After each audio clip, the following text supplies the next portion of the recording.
आहो तनी गाना गाई ना।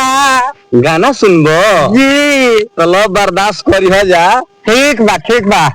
अरे थाकी गई कोई के कराई के दवाई, थाकी गई कोई के कराई के दवाई, तो गरम दिया भाई गरम दिया गरम दिया चालो के तरिया के मारी, गरम दिया चालो के मारो सोने ला ठीक ना। अरे हमारे वैसे सब अरे सोनी के पीढ़ी कोड़ी समझ ला बासन जौने न तौने खसरिया खसरिया कइले रहता असन।